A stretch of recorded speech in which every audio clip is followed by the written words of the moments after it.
Oubliez ce que vous savez ou croyez savoir sur la voyance. Ici, il n'est pas question de magie, mais de lucidité.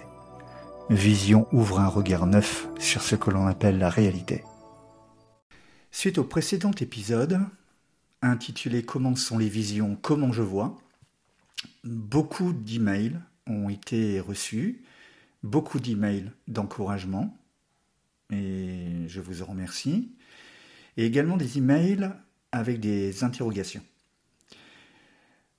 2 emails ont retenu mon attention, 2 emails avec des questions relatives à la manière dont je vois, et donc faisant suite à l'épisode « Comment sont les visions, comment je vois ?»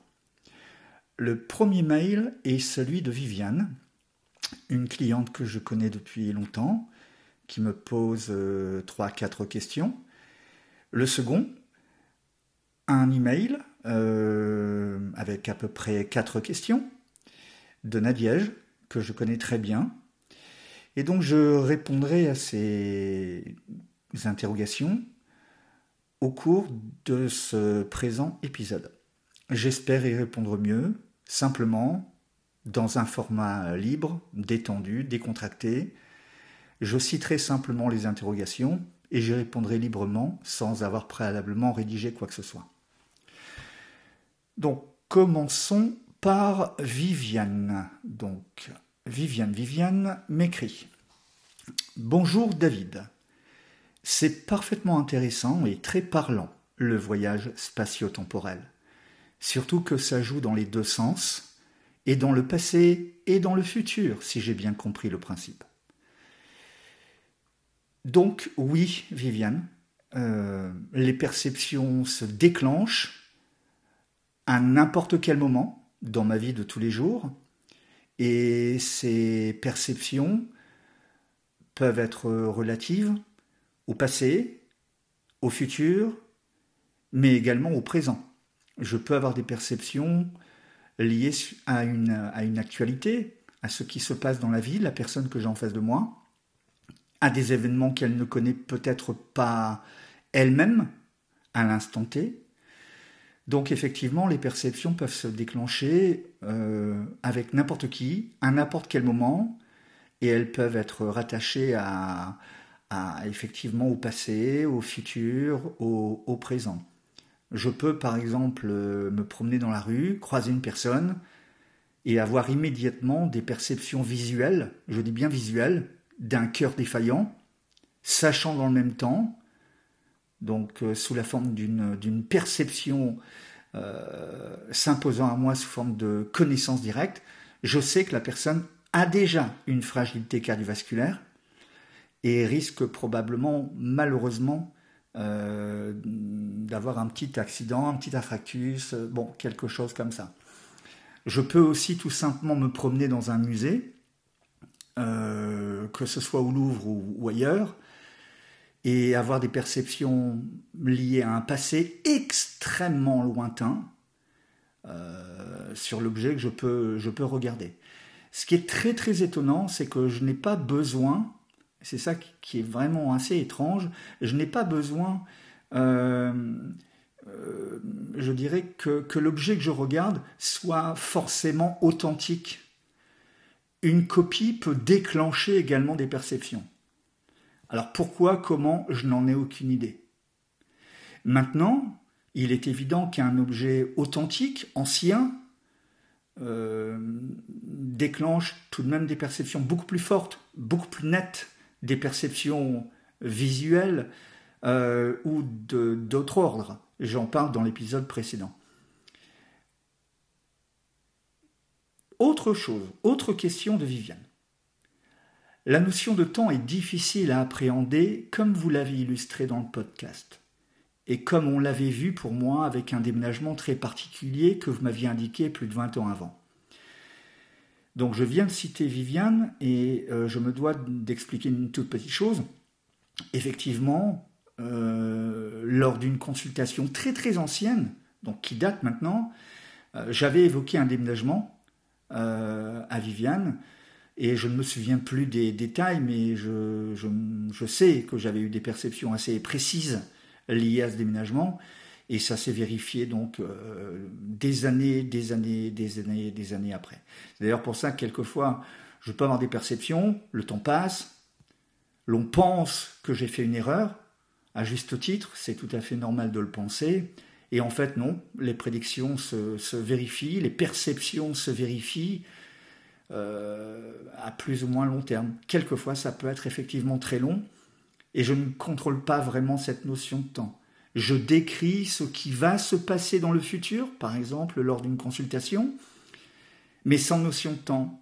Donc, l'on peut vérifier les perceptions, on peut les vérifier 3 jours après, comme 3 milliards d'années après.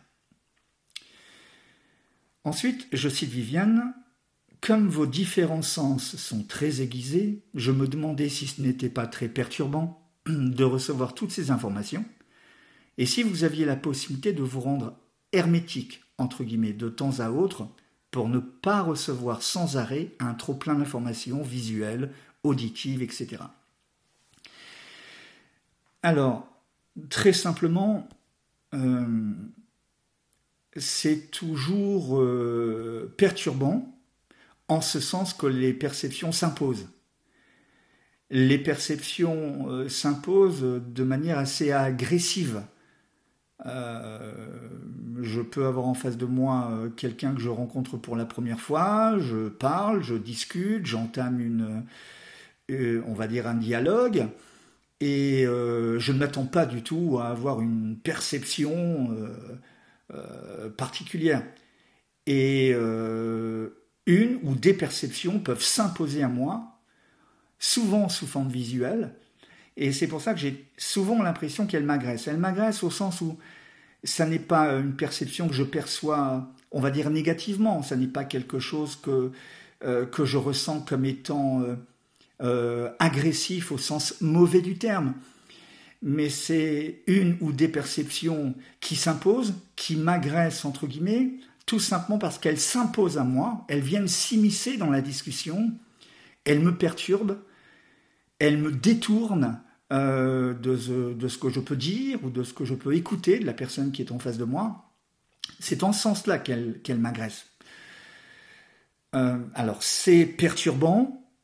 Je ne vais pas vous dire que je suis habitué à être perturbé, parce que je ne m'habitue jamais. C'est toujours un peu comme la première fois, c'est toujours très étonnant pour moi, parce que les perceptions sont extrêmement nettes.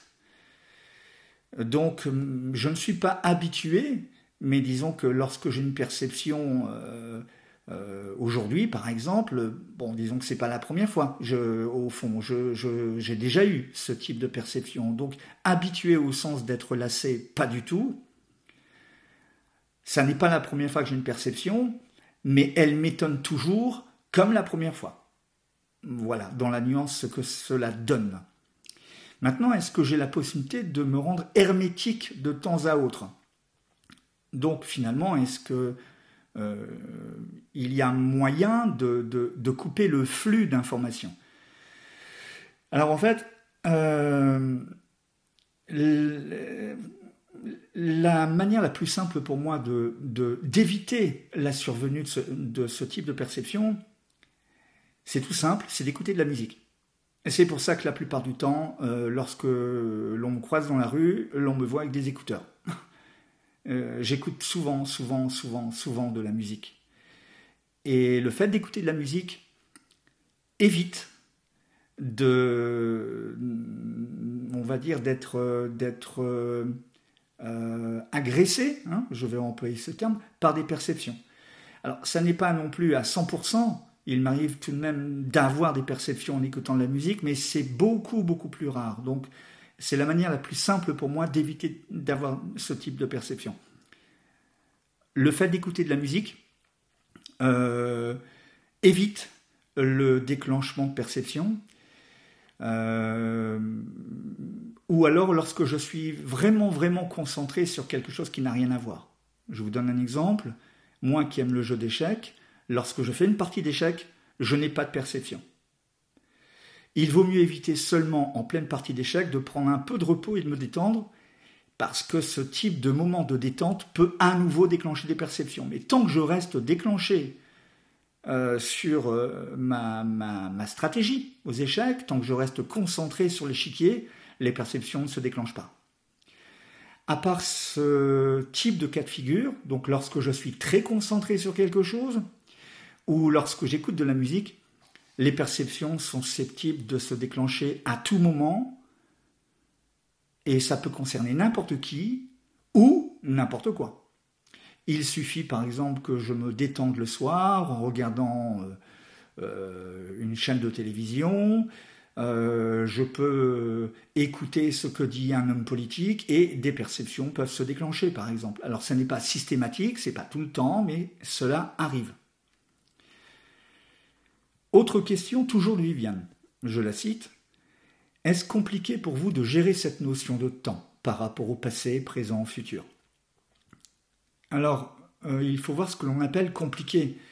Parce qu'en fait, lorsque j'ai une perception visuelle, par exemple, la plupart du temps, cette information visuelle est corrélée à une perception se présentant à moi sous forme de connaissance directe. C'est-à-dire, je sais que telle vision est liée au passé, au présent ou au futur. Donc compliqué en ce sens-là, non, la plupart du temps. Que ce soit dans ma vie de tous les jours ou que ce soit en consultation. Maintenant, il arrive en consultation, il m'arrive d'avoir besoin de vérifier avec mon client ou ma cliente que l'information corresponde bien, par exemple, à un passé ou un futur. Je peux, par exemple, avoir une perception d'un lieu d'habitation et j'ai besoin de vérifier avec la personne qui me consulte par téléphone ou par visioconférence. J'ai besoin de m'assurer que la vision ne corresponde pas à un lieu ayant déjà été connu auparavant ou à un lieu actuel. J'ai besoin de le vérifier. Donc je décris par exemple une maison.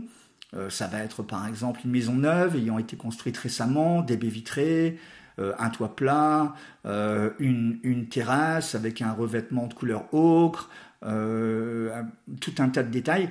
Lorsque je décris ça, je peux avoir par exemple la conviction que c'est une perception liée à un passé, mais j'ai besoin quand même de m'en assurer. Donc il peut m'arriver de demander tout simplement, écoutez, je vois ça, pour moi c'est lié à un futur, mais j'ai besoin de m'en assurer, donc confirmez-moi que ce lieu ne correspond ni à un lieu actuel ni à un lieu passé, tout simplement. Bon, mais sinon, la plupart du temps, ça n'est pas très, très compliqué. Passons maintenant aux interrogations de Nadège, qui est une cliente que je connais très bien, que j'apprécie beaucoup, que je connais depuis un bon moment. Et donc ne soyez pas étonnés, elle me tutoie et donc je vais la citer telle que les questions ont été écrites. Donc elle m'écrit: Bonjour David, dans ton second podcast, tu parles de la manière dont viennent les visions. Voici mes questions. Donc, première question, as-tu été dans l'étonnement dès le début, entre parenthèses enfant, en te demandant pourquoi je vois ceci, ou était-ce pour toi un phénomène naturel? Alors, à cette question de Nadège, d'ailleurs que je trouve très intéressante, elle m'est souvent posée, mais elle n'en demeure pas moins très intéressante. Alors, en fait, c'est très simple. Lorsque j'avais des perceptions étant enfant, et je donne quelques exemples dans l'épisode précédent, donc l'épisode précédent qui s'intitule « Comment sont les visions, comment je vois ?» Bon. Donc, lorsque j'étais enfant, je pouvais avoir certaines perceptions. J'ai évoqué certains exemples dans l'épisode donc précédent. Alors, lorsque j'avais ces perceptions, au départ, au tout début, je n'en parlais pas. J'avais ces perceptions, c'était toujours, oui, étonnant. Ça ne m'a jamais paru naturel. J'étais simplement surpris. En fait, je ne me demandais pas, lorsque j'étais enfant, si c'était naturel ou pas naturel, en fait, en réalité. J'avais ces perceptions, point. Elles me surprenaient, elles me faisaient sursauter, elles m'étonnaient, elles m'émerveillaient, elles me faisaient voyager, mais naturel ou pas, ça ne se présentait pas comme ça. J'ai eu en tout cas un certain nombre de perceptions étant enfant. J'évoque 3 ou 4 exemples dans l'épisode précédent. Il y en a beaucoup d'autres que je pourrais évoquer également lors d'autres podcasts. Mais lorsque j'avais ces perceptions, je les vivais tout simplement, sans pouvoir nommer ce qu'elles étaient, sans pouvoir les comprendre. Je les constatais tout simplement. Puis ensuite, à l'âge d'environ 10 ans, je dis environ parce que très honnêtement, il n'y a pas eu à un moment précis, je ne me souviens plus exactement à quel âge, mais ça devait être autour de 10 ans, je sais que j'étais très jeune, j'ai fini par en parler à ma grand-mère. Je passais d'ailleurs toutes mes grandes vacances chez ma grand-mère, j'adorais ma grand-mère. Et je lui en ai parlé. Et sa réponse a été oui, mais ce sont des coïncidences. Elle m'a répondu que c'était des coïncidences. Donc, à partir de ce moment-là, j'ai acté les choses en me disant, c'est des coïncidences. Et comme je savais que tout le monde vivait cela, c'est-à-dire que j'entendais parler de coïncidences en entendant les gens parler, j'entendais parler de coïncidences lorsque je regardais la télévision, je me disais, voilà, c'est des coïncidences. Je vois des choses, j'ai des visions, c'est des coïncidences. Donc, lorsque j'entendais des gens autour de moi parler de coïncidences, pour moi, c'était pareil. Voilà. Donc, pour moi, les choses étaient claires. Tout le monde était comme ça. C'était des coïncidences. Rien ne me paraissait ni surnaturel, ni extraordinaire. Lorsque je voyais, j'étais effectivement, encore une fois, toujours dans l'étonnement, surpris, toujours émerveillé, mais apparemment tout le monde l'était. C'était des coïncidences. Donc, voilà comment les choses se sont passées pour moi. Donc, je ne mettais pas un nom sur ce phénomène. Je ne me disais pas c'est de la voyance, ou c'est ceci, ou c'est un phénomène paranormal, ou je suis médium, ou je suis voyant. Pas du tout. Ça n'avait rien à voir. J'ai vécu avec ça toute mon enfance, de manière finalement simple, quant à l'explication, mais toujours émerveillé face au phénomène. Deuxième question, Nadège, je cite. Ces visions viennent quelquefois à des moments où on ne s'y attend pas. Comment le vis-tu au quotidien ? Présent et ailleurs en même temps, comment gères-tu cela en sachant que l'on ne peut exercer un contrôle sur ces phénomènes ? Point d'interrogation. C'est ce qu'on appelle bilocation. Point d'interrogation. Alors oui, c'est ce qu'on appelle la bilocation. La bilocation étant un terme employé pour simplement spécifier que l'on peut se trouver à 2 endroits en même temps au même moment, voire à des époques différentes. Donc oui, on peut appeler ça bilocation. Mais en fait, la bilocation est un phénomène qui est lié souvent de fait au phénomène de voyance en fait. Alors donc ces visions viennent quelquefois à des moments où on ne s'y attend pas. Comment le vis-tu au quotidien ? Je le vis, comme je le disais précédemment, je le vis en étant surpris. Voilà, surpris. Je le vis en étant constamment surpris, émerveillé.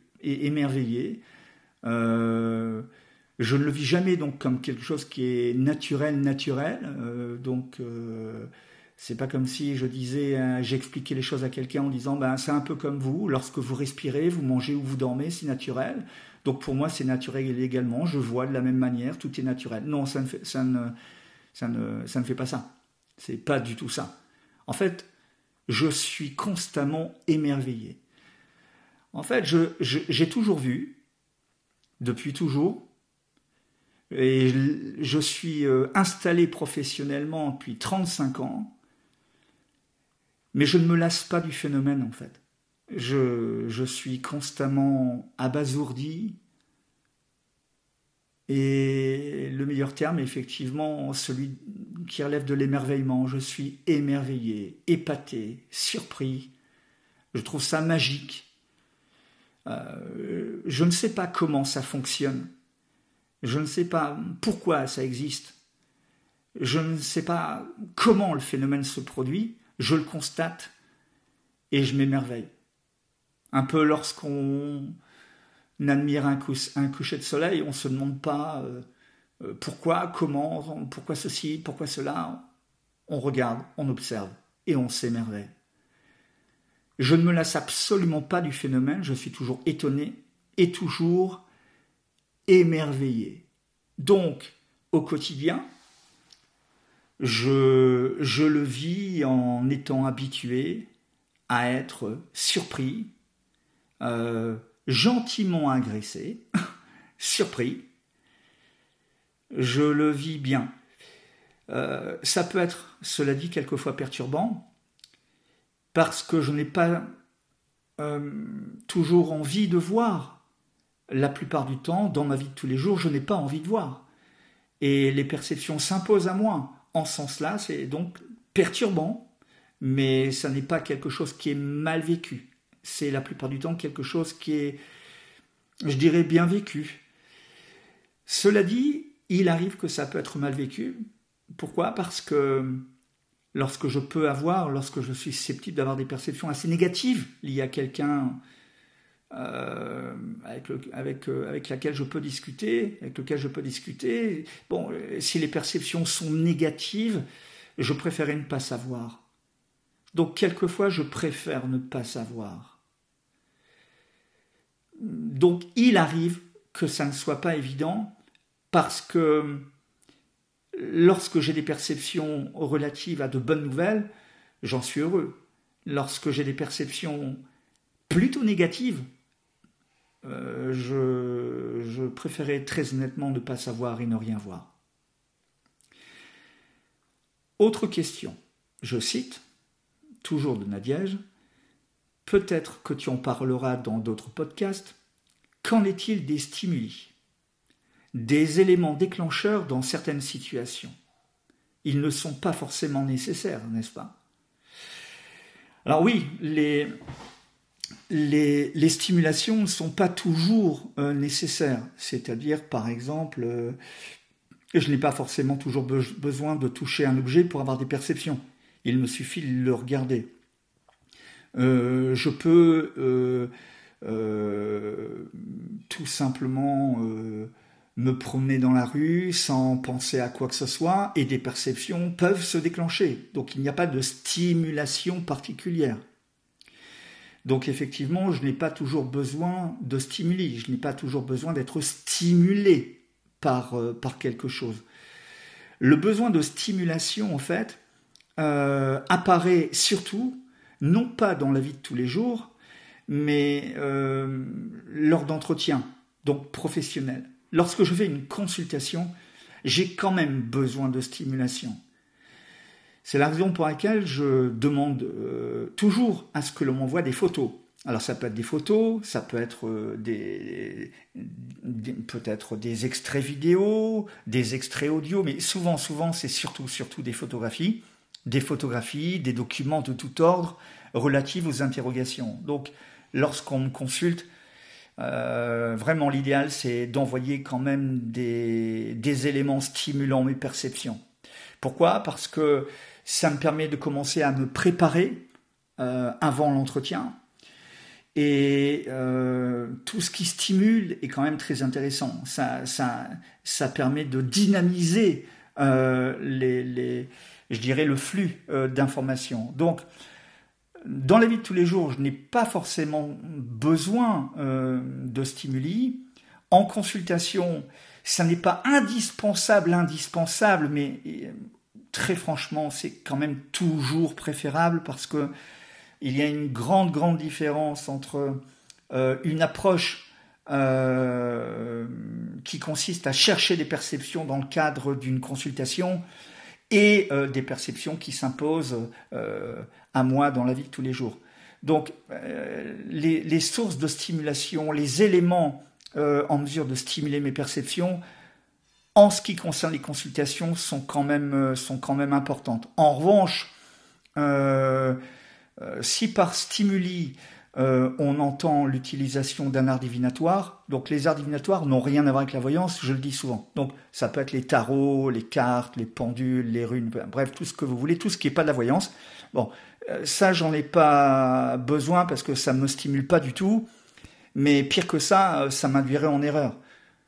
C'est d'ailleurs pour ça que si par exemple je m'amusais entre guillemets à faire un tirage de tarot maintenant et que face à une question les cartes entre guillemets ne soient pas bonnes du type je sais pas moi la mort, la maison Dieu et le pendu, bon les cartes ont beau être mauvaises, si mes perceptions sont bonnes je vais me fier à mes perceptions, c'est la seule chose qui compte. Le tarot, les cartes et compagnie, ça c'est surtout valable pour les gens qui ne voient rien en fait. Parce que dès lors qu'on a des perceptions, dès lors qu'on a des visions, dès lors que l'on fait de la voyance, on n'a vraiment pas besoin de support divinatoire. Parce que les supports divinatoires induisent en erreur, en fait, en réalité. Et les résultats des arts divinatoires s'approchent de ceux qu'on obtiendrait avec le simple hasard. Donc je n'ai absolument pas envie d'être induit en erreur par des cartes, des tarots ou ce genre de choses. Ça, c'est vraiment pas pour moi. Pas du tout, du tout, du tout. Donc les stimulations à base de cartes et compagnie, non. En revanche, des photos, des choses comme ça, oui, là, ça stimule mes perceptions, ça stimule mes visions. Ensuite, donc une question apparemment plus personnelle. As-tu été compris dès l'enfance par ton entourage proche? Donc, as-tu été compris dès l'enfance par ton entourage proche quand tu savais ou voyais de façon précise un événement, une situation? En parlais-tu ou as-tu cherché toi-même des réponses au fil du temps? Alors, comme je le disais auparavant dans cet épisode, je n'ai pas été compris puisque la réponse qui m'a été donnée était simple. David, c'est des coïncidences. Voilà. Donc je n'ai pas été compris dès l'enfance. Voilà. On me disait que c'était des coïncidences. Voilà. C'est très très simple. Donc, en parlais-tu ou as-tu cherché par toi-même des réponses au fil du temps? Lorsque j'étais enfant, je cherchais à comprendre alors que j'avais la réponse de ceux à qui j'en avais parlé. Et la réponse étant, encore une fois, relative aux coïncidences, je me suis arrêté là. À l'adolescence, c'est devenu autre chose. Mais la question était liée à l'enfance. Voilà pour les réponses aux questions de Nadège, de Viviane, relatives au podcast précédent qui s'intitule donc « Comment sont les visions? Comment je vois ?» J'espère que vous avez passé un bon moment, que mes réponses vous ont intéressé, appris quelque chose, et je vous dis au prochain épisode. N'oubliez pas de vous abonner, ça vous évitera de louper le prochain épisode et c'est important pour moi, ça me fait plaisir puisque ça me montre que ce que je peux dire vous intéresse. Je vous dis à bientôt.